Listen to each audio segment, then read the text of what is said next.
Hello, everyone, and welcome back to part 2 of this special interview series with the tape boy, Brother Jim Maguire. If you haven't had a chance to listen to part 1, I encourage you to go back and listen to it before starting this one.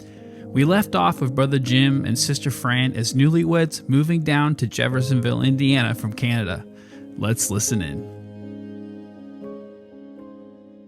So how soon after you come into Jeffersonville then did you start working with Brother Branham or the tape boy, or how did that whole part, how did that all happen or come together? What happened, we never got our green cards. Mm-hmm. In the meantime, Brother Branham, and I'm just going to say this, we were down here in May, probably in June or July. He said, when you get your green card, I want you to be my secretary. Wow. Okay. And he asked me, he said, you can file and do all that stuff? I said, yeah, pretty much. He said, you going to have any problems with it? I said, well, Fran just went to business college, so she can help me out. Oh, perfect, he said. Then this is what we'll do. As soon as you get your green card, start being a secretary. So I've got that one piece of paper I salvaged. November the 11th, 59, I was secretary of the church and for Brother Branham. Really? So what did that job entail? Like everything. Everything. So you received letters in and probably sent things out and answered letters and sent out prayer requests, everything. Any telephone calls that were Brother Branham specifically said that there's going to be some calls come in. I need to get those, and they're going to be like 2 o'clock in the morning, 3 o'clock in the morning. I need to have it. That was no problem. He worked with a phone company enough. He had the phones figured out. Either we got them or they were stored up until in the morning, you know. And I don't know how he did it, but he did it. He knew what to do. And I remember one time he came by and stopped. He said, Brother Jim, you're going to get 2 phone calls tonight. One's from the brother from Louisville, which you guys, I think, have heard. He was an attorney. He knew everybody in the big cities where he could set up a meeting and Brother Branham could preach to every big city. Brother Branham said, that's not my ministry. So you have to get rid of him somehow, but be Christian. I don't know what I told him, but anyway, I never called any again. And they said, the other one is going to be 2 o'clock in the morning. I need to get that. So we got that. So he called me the next day, or he come by. He said, thanks for the call last night. It just saved a marriage. Really? It was from California. So back then, as a secretary, you would receive a call would come to you. You would take the call. Is there a way to phone the operator and forward it on, or would you take the notes and then get it to Brother Branham or the number for him to call, or how would that work? This is what took a little bit of training. You have to know, because some people call up, you know, they got a hangnail, they're dying. Mm-hmm. You know what I'm saying?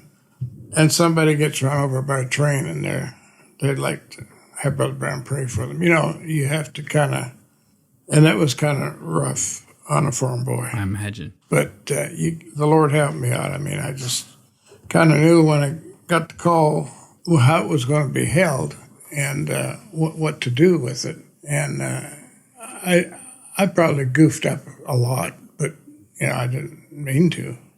And everything, Brother Branham said, come out good. So it came out according to him. That was good enough for me. He was the boss, so. Yes. But, yeah, everything else was good. But it was a lot of work. Enjoyed it. How long were you the secretary then? And did you change from being a secretary then to going to the meetings and recording them? Or were you all kind of always held that? Or how did that work? Well, August of 61, Brother Roberson come to me after church and said, you won't be the secretary anymore. This is Wednesday night. So, oh, okay. What do I do? So he told me. So anyway, I went up to, I didn't have any money then to speak of. So I called my dad. I said, getting ready for harvest. You need somebody to help you? I'm out of a job. He said, Well, I just hired somebody. I said, so he said, I'll call you back. So he called me back. He said, no, he's got another job. So, yeah, you come on up. So I went up, and you can make pretty good money in the harvest. So I got enough money to come back and live off the land, so to speak, until something come up. And then we're over at Billy Paul. Billy Paul and Lois got a new bedroom set. So they called the girls in to look at it. So Fran said, you want to go? I said, well, I'll take you. So we went over there.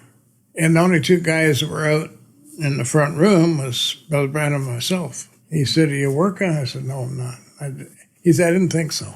I want you to start recording. Get a recorder. I'm going to store up some food. I want you to record it. Get a recorder and a microphone and start practicing. It's the first of the year. It's going to be a new contract. So I did. And wow. So in your words, being a farm boy, you just come back from working the harvest and you made enough money to live on for a while, and you come back. How did you figure out what kind of equipment you needed?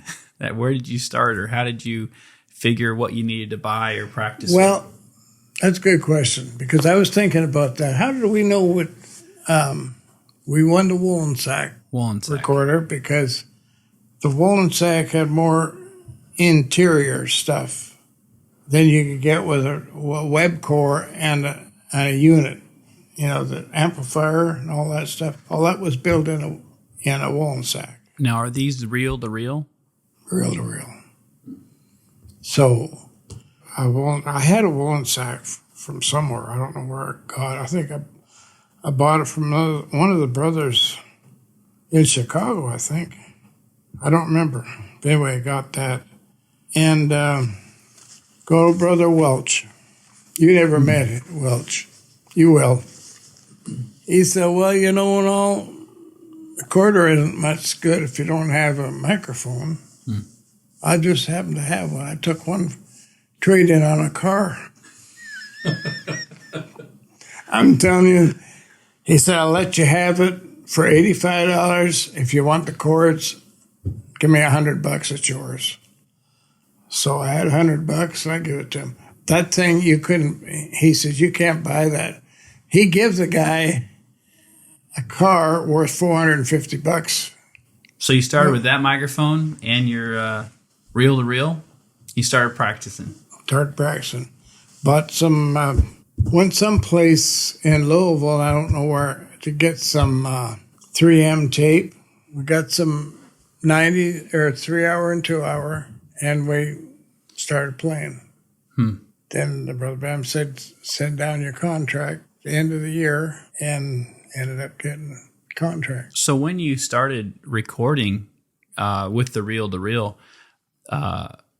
you just mentioned a 3 hour reel or the different sizes. How did you figure which ones to use during the meetings? Okay, we had two recorders. You had two recorders. 90 and a 60. And if it was like an 88-minute, this was done. You made a new master off of that and kept this as the backup. This is the original. Yeah, it was pretty tricky. I was pretty good with math, so I could figure out how to do that pretty good ahead of time. Only thing bad was that Brother Bram had like a really long tape. It just changed your way of thinking till he was done. Because there's a couple, it's pretty well 4 hour tapes. Yeah, absolutely. And so you got... So you have to, like, mid-sermon, you're swapping reels out and restarting. Well, yeah, that, and you had to mark them. Okay. Make sure you mark them. We got the 90 and the 60 down pretty good.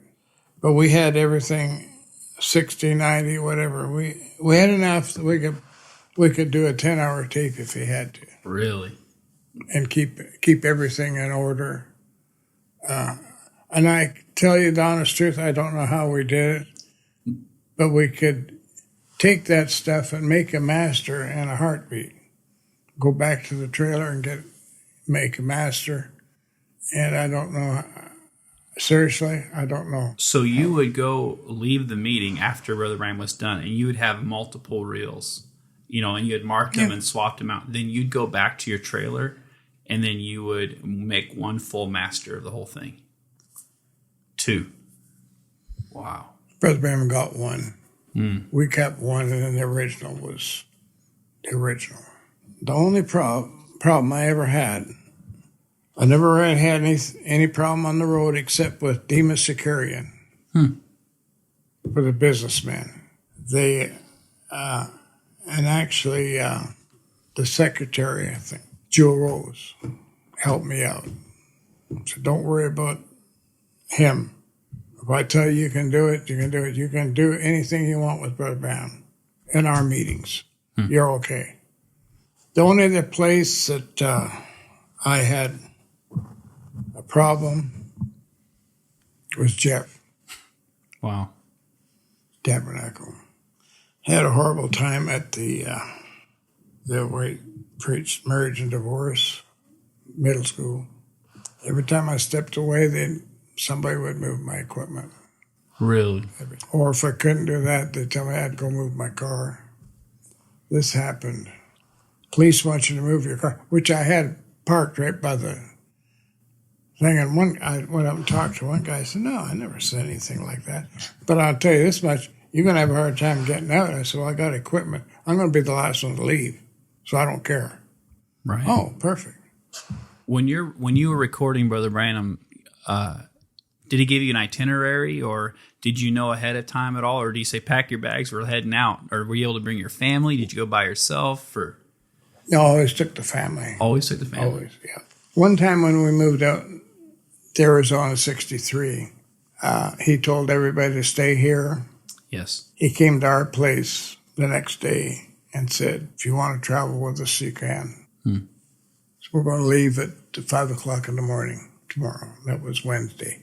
So we went out and took a lot of flack from people because he told everybody to stay. And here's what he would do. He'd say, okay, we're going to leave at 5 o'clock in the morning. And he'd come to the hotel, knock on the door and say, we'll leave at 6. Because I know Fran likes to give the little Indian a bath in the morning. So we left at 6. Wow. So, yeah, it's just really a lot of blessings that just we almost took for granted because, what else do you do? I sure enjoyed listening to this part 2. I loved hearing how Brother Branham told him that he needed to store up the food and asked Brother Jim to start practicing. That paved the way to what we are all enjoying today, this spiritual food in due season. Well, thank you so much for joining us today, and I look forward to next episode. Until then, God bless you and shalom.